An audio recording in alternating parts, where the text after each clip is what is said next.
Hello, welcome. It's another Brassmonkeez, episode 2.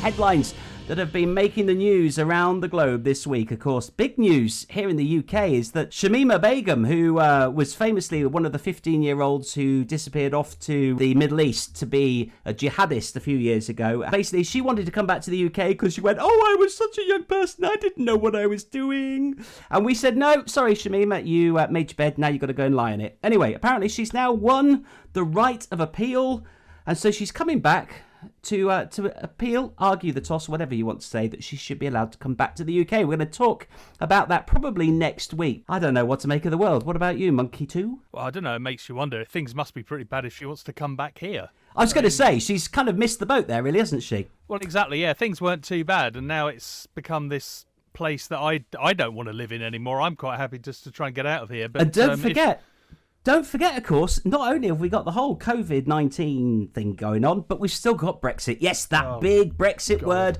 It will not go away. So the latest government logo that's come out this week, check, change, go. Monkey 2, how do you translate that? I just translate it as yet more bollocks from government that's just a load of easily swallowable sound bites, and it's how they think of us. We're thick as shit. We don't know what we're doing. We can only hoover up things in very short sound bites. So basically, there's a big cliff. Let's all run off it together. Hey, sounds like a plan. Off we go. Other news this week is Twitter. Yes, Twitter, the big echo chamber of hatred and nonsensical idiots. I know we're on Twitter as well, but it was hacked this week. Or rather, not Twitter was hacked, but some very, very high-profile people. No doubt we're going to be visiting that in a bit more detail. If not this week, maybe next week. But Monkey 2, are you a Twitter fan, honestly? Well, yes, obviously we do have the Brassmonkeez at Brassmonkeez, double E with a Z on the end, or Z if you're in America. Nicely plugged, get it in there. You know, we've got to get you from somewhere, haven't we? I mean, at the moment, we have a grand total just looking there of 2 people. I think one of them is you and the other one is me, potentially. There's another one as well. I believe we have another person who actually goes, do you know what, we like what you're doing. It's a Russian bot. It's got to be a Russian bot. Yeah, in fact, special mention out to the big Steve-O, who I know has actually subscribed to us and says that what we're doing is very much needed. So thanks for your support. Tell your friends, tell your neighbours, tell your relatives. Let's make this a fantastic movement for good. Thanks, Steve. Well, Steve, well, I don't know. I don't know what we've done to deserve your custom, but thank you very much. It's nice to have a exactly. listener. It's good to have you along.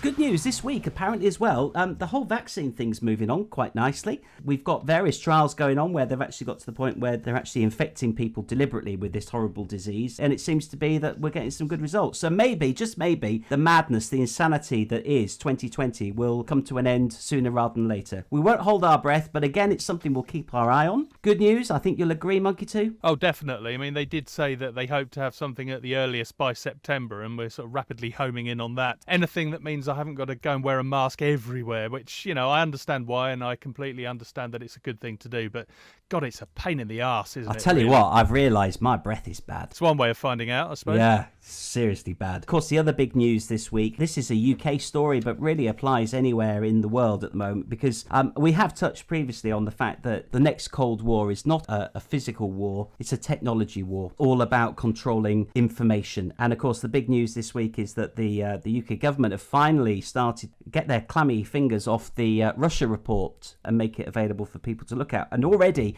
it seems the stories are there that the Russians have had their fingers in the Brexit campaign, and also, most recently, the 2019 UK general election. There's going to be a lot more on this story. We'll be on top of it as much as we can be. But anyway, that's just a little overview of what's been happening in the world today. I think we should get on with what's on this week here on Brassmonkeez.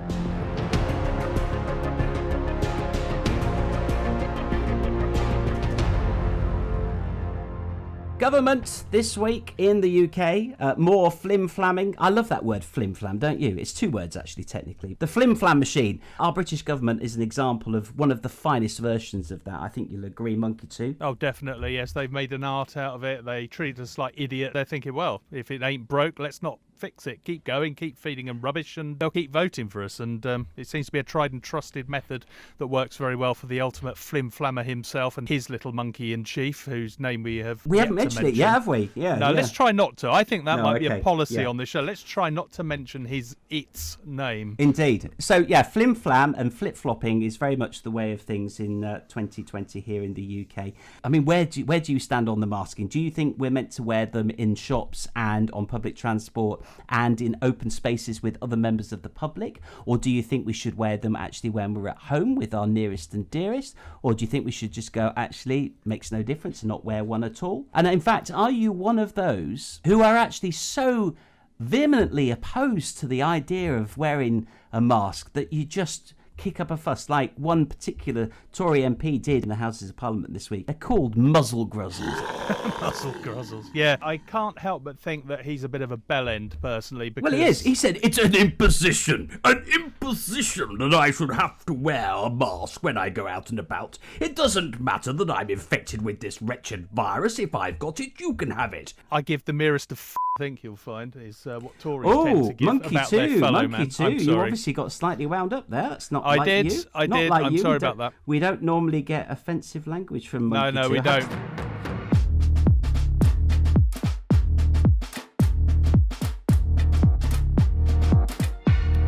Zoe.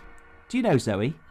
Zoe. No? No, Who's Zoe? Well, Zoe and I are on very good terms. And actually, I think this is where I do a public service here. So Zoe is actually an application that runs on my phone. It's for reporting symptoms of COVID-19. And what they want you to do is each day is just to report in and just say whether you're feeling okay or not. You know, they ask two things. Do you feel normal? Well, I haven't felt normal for years, but that's by the by. Do you feel normal, and have you had a COVID test? And occasionally they'll ask you some extra questions as well. But the beauty of it is that all of that data is being fed in, and it is actually getting to SAGE as well, and to the government, and to Public Health England, and probably other health agencies across the rest of the United Kingdom. But actually, it's a way that you can help people to understand where the virus is, what it's doing. And I was a little bit skeptical at first, but actually, I really, really feel that I'm doing something worthwhile. If you Google Zoe COVID-19 app, you'll find the details. But I've been doing it for a couple of months now. I don't do it every day. I must admit, I feel a bit guilty when I miss it out by accident. If you subscribe and you actually are updating them on your state of health, you also have access to their info as well, so you get an idea of what's happening in your locality and across the rest of the country. Have you noticed any big spikes around where you are, any sort of increase or decrease? Well, in this particular part of wooded England, we seem to have a relatively small number of cases, although I could drive 20 miles east or west of here and find very, very high concentrations of the virus. So it is there. It's I think down to the fact that I live in a relatively rural area as opposed to built up area, and therefore obviously my exposure on a day-to-day basis is lower. Having said that, I work professionally in a job that puts me in front of people every day. I've worked right the way throughout the crisis, throughout the lockdown. I've been, you wouldn't necessarily call me a key worker, but in some ways I am. My wife is a key worker. So, we've been exposed all the way through. And I know families that have been exposed to the virus as well. So, any of these naysayers who go, oh, it's all a scam, it's all, it's all been made up and whatever. Rubbish. It's there. It's out there. And it is killing people. This is why I get so irate by people like this aforementioned Tory who is saying, oh, I don't see why I should be wearing a mask. Well, exactly, but you only have to look at the figures that people who are customer-facing, people who have worked throughout in shops, in places that are still open, petrol stations, all this sort of thing, the numbers don't lie. They are people who are dying quicker and in greater numbers. So if you don't give a monkeys, if you'll pardon the pun, unintended. Don't bring us into disrepute. No, we're clean and very... Very, very, very well-mannered monkeys, as we say, the odd rude word apart. But, I mean... We ain't got the lurgy, have we? Let's face it, Monkey Too. We're clean, aren't we? Well, all right, we might scratch our arse from time to time, but otherwise... Well, yeah, but that's necessary, isn't it? But if touching wood, as I'm just sitting here on my tree, I haven't come across it yet. I've known people who have been close to it, but nobody I know has actually had it yet, and I very much hope that's going to be the case. And if just by sort of the act of putting a barrier between myself and someone who is far more likely to come into contact with it helps them, and if nothing else gives them a bit more reassurance, then I don't see any problem whatsoever. Obviously, ideally, we're not going to have to do this for too long, and that this vaccine is going to come along and prevent this and help us try and get back to some sort of normality, because if this goes on much longer, it's going to get pretty bloody boring.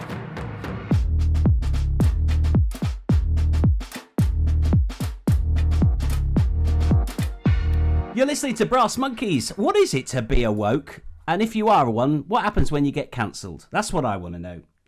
And I really don't understand this. Monkey 2, if I say to you, you're woke, what do you think? Well, I'd say, yeah, it's probably about 7:30 in the morning. It's time I got out of my pit. Basically, what you're saying then, Monkey 2, is you ain't got a clue about being woke. No, I'm being flippant. I mean, I do have an understanding about it. It's something that was introduced about civil rights in America, black rights, and being more aware of the impositions that were being put upon people. And I think it's a very important thing. I know it's been adapted and has taken different forms as we've got into the millennials, and the millennials have seized upon it, and it's become slightly more weaponized now. I think at its heart, it's a very laudable thing. The fact that it's now being used for nefarious purposes and used as a term of abuse, if nothing else, I think tells you an awful lot about the state of the world. Monkey 2, can I cut across you there? Because I was watching the Golden Globes back in January, and Ricky Gervais once more was asked to host them, and it always makes me laugh. We all know what Ricky Gervais is like. We've all seen him. We've all heard him. And the last time he hosted the Golden Globes, he was brilliant. He was really entertaining. People were outraged, and of course they invited him back this January, and he attacked the whole woke movement. And I think my understanding of being woke is it's a bit like, oh, I'm holier than you. I'm more in touch with what's happening in the world. So there are people out there whose sole purpose is to be seen to be better than everybody else. Ricky Gervais basically just pulled them all up and went, you're all a bunch of tossers and you're all taking the piss. And people didn't like it, but it was great. That leads me on to the other thing, which is I really hadn't clocked on to the cancel culture until about a month ago, when the whole thing with J.K. Rowling and transphobic, whatever it was, all kicked off. But this whole cancel thing is about free speech, or the lack of it.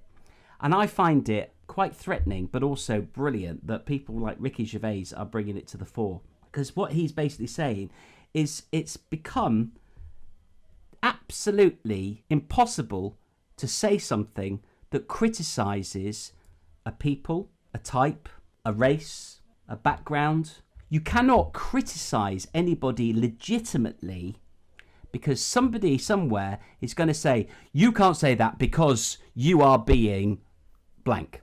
And this is the whole cancel culture. So it's and he was talking about it being very much an extreme left-wing thing. I don't know if it is extreme left-wing. I think it's everywhere. And I think it's a result of our modern day culture and the technology platforms that we have that allow everybody to have a voice and to share that voice, and people to be able to shut down people, which is what the cancel culture is. He made a really good point, because he just said, you've got people like comedians, like social commentators, who are spending all their time terrified of upsetting somebody, so they are filtering and editing whatever they say that goes out into the public domain because they don't want to offend anybody. And he said, and I absolutely get this, doesn't matter what you do, what you say, someone, somewhere will always be offended.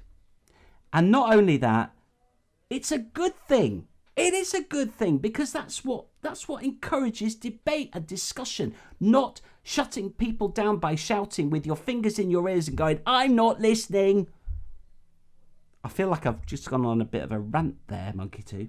Well, it was your turn, wasn't it? I mean, I had my go earlier on. But yeah, what you're saying is absolutely right. As we've said before, everybody's withdrawing to the margins. You're either for or against. No matter what it is, there's always going to be diametrically opposed factions. There's no middle ground anymore. The middle ground seems to have been cancelled out. Those of us in the middle who are going, I can see what you say, I like but that. I can also see I what like you that. say. The way you described it. the middle ground with the cancelled out. with the excluded middle. I think that's a phrase I can't lay claim to that. That's something that another wise man once used in another context altogether. But it seems to fit the situation we're in.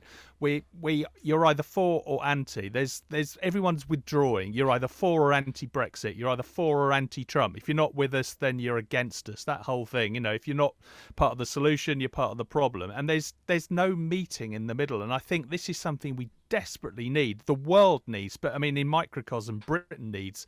We have no centre ground. Of course, Ricky Gervais is by no means the first person to attack this kind of culture. And let's be honest, this culture, whether you call it woke and cancel today, has been there in many other forms over the years. In fact, McCarthyism is probably a good example of it. They're a very good one. When you want to examine the way the world works and the way people try and shut down people who've got opinions that are unwelcome, shall we say. There's one guy particularly, I know that you're a great fan of Monkey 2. Bill Hicks, what a man. Yes, there's somebody who was taken long before his time, but he was a very acerbic and very targeted and very forthright comedian who literally cut through the crap and just pointed things out for what they were. And he was very much a Marmite person. You either loved him or you hated him, and I very much loved him. Everything he said spoke to me. Bill Hicks was a legend, and a lot of what he was saying back then you could bring forward the 30 years to now, pretty much the 30 years, and it would still be relevant. You just have to change the names on the doors. He was very good, and I would urge anyone who is too young or wasn't into that sort of thing at the time, go and hunt down Bill Hicks and you will not be sorry. He's a man who was taken way before his time, and we're much the poorer for his past. I think we'll stick a link to a YouTube channel, shall we, maybe at the end? Oh, there's plenty of it out there. Yeah. I'll tell you what, it just reminds me of another person, Michael Moore. Oh, yes. And a book that I would recommend to anybody. It's called Dude, Where's My Country? You talked earlier, didn't you, about public transport and the issues of getting on it and masks and all the rest of it. And it just reminded me of a different world. Do you remember a world when public transport was actually the start of an adventure? Getting on the National Express. Can you name the song about National Express, Monkey 2? Well, it's called National Express, and it's by the Divine Comedy, who were also famous for doing the Father Ted theme tune. Beautifully crafted song. It is wonderful, lovely. Recommend you check that out. But it just reminded me of a better world, when railway journeys involve sitting on a comfortable seat where you actually sat into it rather than sitting on a piece of hardboard. In fact, do you remember those days when you had individual compartments in carriages? When you slide the door and then you walk in and there's gentlemen of a certain age reading a newspaper. And of course, wearing a bowler hat, probably smoking a cigarette or a cigar or a pipe. A pipe, yes. Well, it's reading the FT or the Thunderer. The Thunderer. Why was it called the Thunderer? I don't know, because when it spoke, people quaked. British Rail catering was not actually that bad. I have to tell you, a British Rail bacon sandwich was actually pretty good. It wasn't bad, actually. It wasn't bad at all. half bad.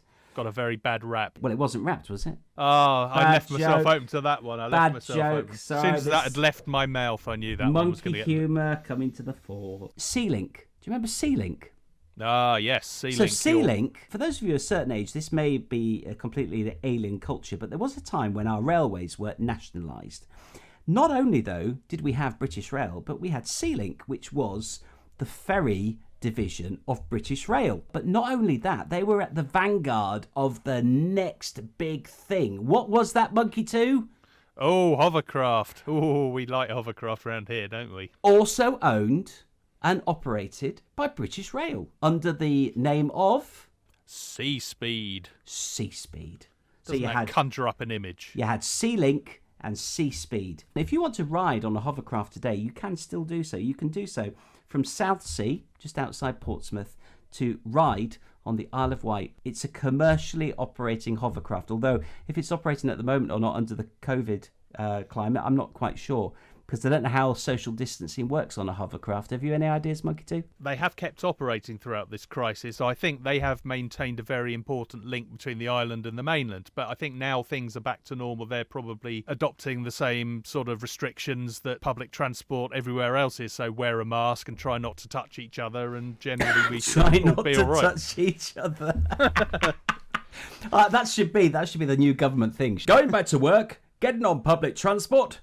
Keep your hands to yourself. Try not to touch each other. You I love dirty, the idea, though, dirty that the bastard. hovercraft is still working. That's brilliant news. I'm really, really pleased about that. Let's be honest, that hovercraft that operates today commercially is a pale imitation of what once was the future of ocean-going transport, wasn't it? Oh, it certainly was. I mean, these things were behemoths. If ever you have the opportunity, and again, this isn't just a big advert for Portsmouth, there is the most wonderful museum, and I imagine at the minute it probably isn't open for business, sadly. But if you do get the opportunity when things are sort of back to some form of normality, and you do live not a million miles from the south coast of the UK, pop along to Leon the Solent, where there is the most wonderful museum with a lot of very big and very antiquated pieces of technology just sat there lurking, and the biggest and the most amazing of them all is the Princess Anne hovercraft. It's a thing called an SRN-4, and it was the thing that used to thunder across the channel between Dover and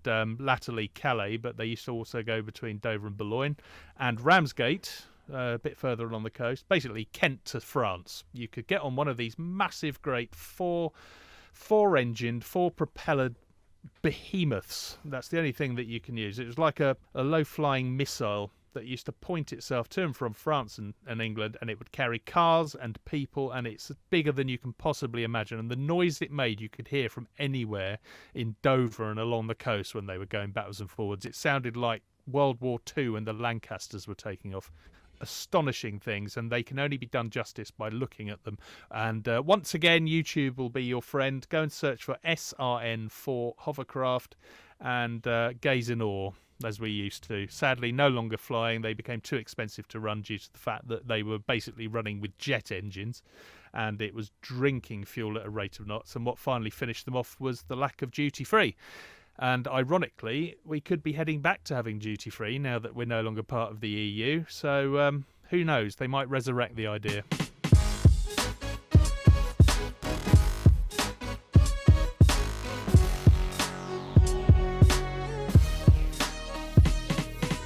Here on Brassmonkeez, we like to cover all of the important topics in your world, even if you don't know that they're important to you just yet. They will be in a moment. We're going to look back. We're going to go back into the mists of time, aren't we, Monkey 2? This week on Brassmonkeez, we're looking at favourite toys from your childhood. Monkey 2, Tin Can Alley. Yeah, basically, you've got a bit of plastic wood that looked like the top of a fence, plastic tin cans. And you got what looked like a Winchester rifle. You know, the sort of thing you used to have as a toy if you were of a certain age and a boy back in the 70s, with the repeating bit where your hand went forwards and back to every time you fired it to fire a new bullet. Not something I've ever used in anger. Like the one you see in the westerns. Like the one you get in the westerns. That's I'm going to take out another Indian. Oh, I can't say that, can I? No, you can't. I can't say that. that. I'm going to take out another native North American Red Indian, Apache person, local indigenous. I'll get my coats. And we'll take their land, and then we'll say no more about it. No, you know the sort of thing. Circle the wagons, I'm going to do some shooting.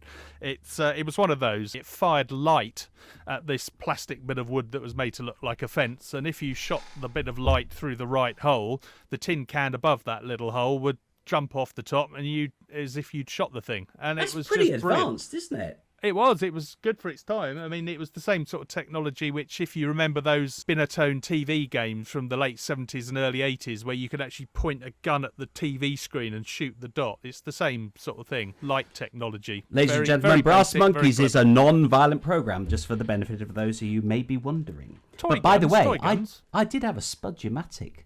Oh, yeah, I've still got mine somewhere. Have you? It's up on a shelf, I think. I hope you've got a firearms licence for that there Spudge-O-Matic. Oh, it's locked in a cupboard, probably. Oh, that's all right then, isn't it? It's pretty safe. Yeah, no, they come around and check every so often. I've detected potato residue on this thing. You've been out shooting again. No, not me.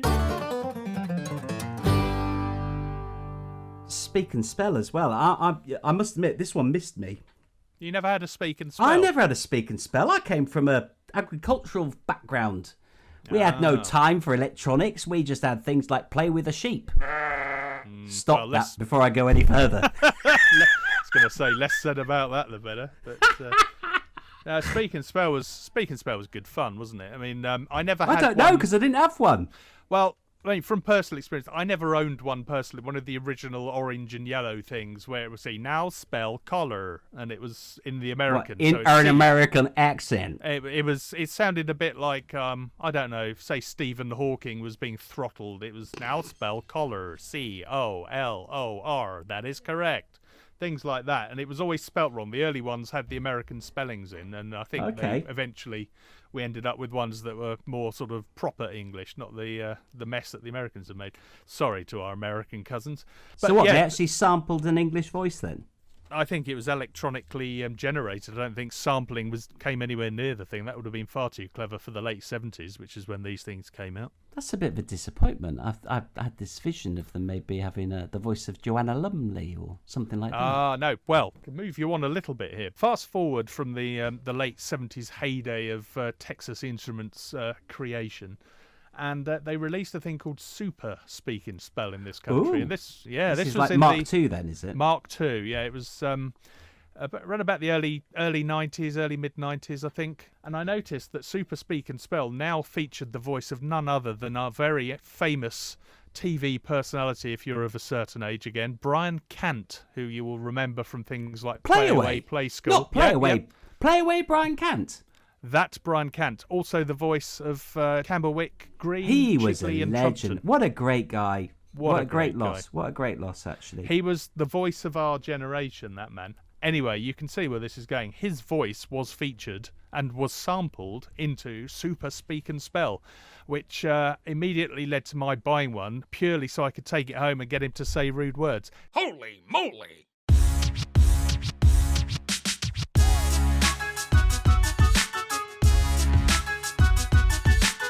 Time to move on to the world that is Trump. Ugh. Really? Do we have to? Can we We not don't just... have to. What's your understanding of Clickbait, Monkey 2? Strategically placed and salacious and attractive news stories or things that people think, oh, that'll get somebody to click on that and have a look at it, and every time they do, I will earn some money. So beautifully and eloquently described. Are you a victim of clickbait? No, I deliberately do not click it. Even if it's something that every fibre in my being is going, you're interested in that, I won't touch it with a barge pole. This is the difference between you and me, Monkey 2, because I too try to be that wise monkey. Mm-hmm. But I am a fool. I'm a foolish monkey. Well, we all know that. And I go, oh, that's an interesting story. And I know what I'm doing. I know I'm falling foul to it. When I'm looking on the internet and I'm looking at, a story, I Google something ahead of Brassmonkeez episodes, I'm looking at things and I see at the bottom of articles, you can see the obvious clickbait. But on my phone, I get notifications coming up. And I'm just looking through here. I'm just going to read these through to you, okay? These are all from the same British newspaper. Brexit crisis, EU hints it will ignore UK deadline, talks could now drag on for months. ITV, GMB's Dr. Hillary issues stark warning on face masks as they become compulsory in shops. Dr. Hillary Jones has issued a startling warning on face coverings. HMRC alert, we want to support taxpayers. Tax deferment rules take effect in 2 weeks. And one more just for good measure. Piers Morgan sparks frenzy with big announcement days after GMB exit threat. Okay, so all of those stories came from one paper. Every one of those stories, I have to admit, for the purpose of this programme, I have actually clicked on them just to make sure I'm right. Every one of those stories is a non-story. Complete and utter rubbish. I mean, literally to the point of view that there is nothing to report, not even a half story. But the one that all those stories came from was the Daily Express. When you think about the quality of journalism in 2020 in these newspapers, I think it's really sad, because the reality is that the career path that journalists would have taken, where you became a cub reporter on your local freebie newspaper and you worked your way up, that doesn't exist anymore. and therefore the value of being a journalist has been devalued. And the result is that you end up with people working for national newspapers producing crap. Yep, I think you've hit the nail on the head there, Monkey One.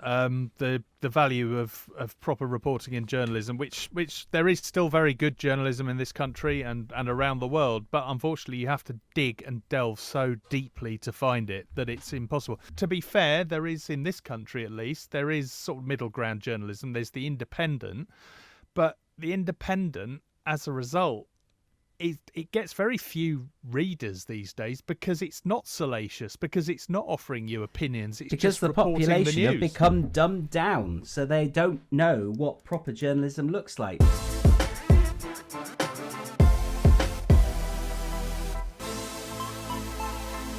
Let's look ahead to next week here at Brassmonkeez. Is there anything actually that you can buy on Amazon that isn't made in China? Are we going to see a change in manufacturing around the globe with people starting to manufacture locally? Here in the UK, maybe. That could be an answer to getting ourselves out of the huge economic hole that we're in as a result of COVID-19. Discuss. Potential unemployment. I know it's affecting lots of you close to home as well. Potentially reaching 4 million by the end of the year. Huge loss of economic growth, as we've already said. All these new houses that have been built, particularly in the southeast, who the hell's going to buy them? If you haven't got a job, you haven't got any money. On a lighter theme, going back to nostalgia and looking back to some of our favourite toys from the 80s. Very, very close to home for us here at Brassmonkeez, but we're going to visit the world of sea monkeys. I love them. Protozoan pets. They were never as good as you hoped they would be based on the hype. But hey, we'll have a look at that. And also, obviously, holidays this year, all a bit out of the running for most people.